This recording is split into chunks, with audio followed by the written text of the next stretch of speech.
더불어민주당 이낙연 신임 대표가 오늘 자가격리를 끝내고 공식적인 당무를 시작합니다. 어느 때보다 야당과의 협치가 중요한 만큼 김종인 통합당 비상대책위원장과는 내일 오전에 만날 가능성이 큽니다. 국회로 가보겠습니다. 송지은 기자. 네, 국회입니다. 예.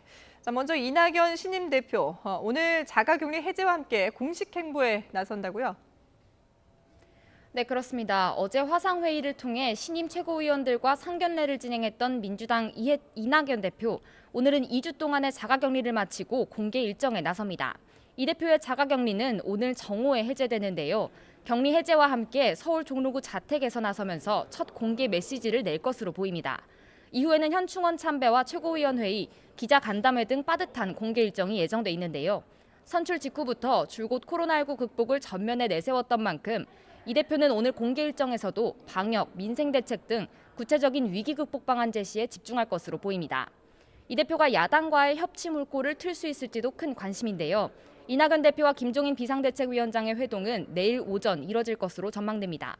이런 가운데 통합당은 오늘 새로운 당명을 논의하는 비공개 의원총회를 비대면으로 진행합니다. 수많은 쇄신 방안 가운데 통합당이 가장 공을 들인 부분 중 하나가 바로 당명 교체인데요.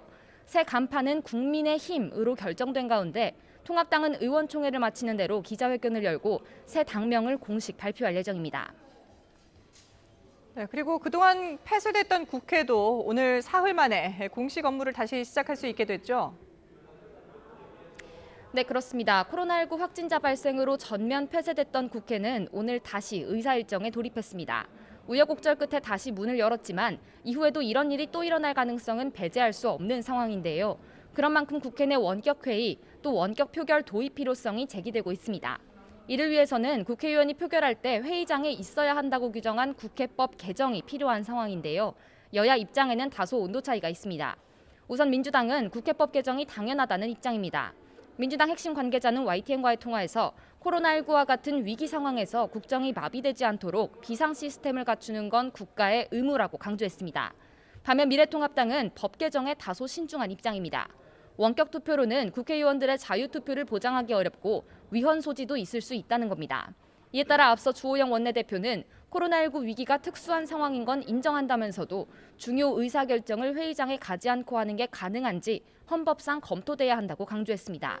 민주당과 통합당은 내일 국회의장이 주재하는 정례 회동에서 본격적인 논의에 착수할 것으로 보입니다. 지금까지 국회에서 YTN 송재인입니다.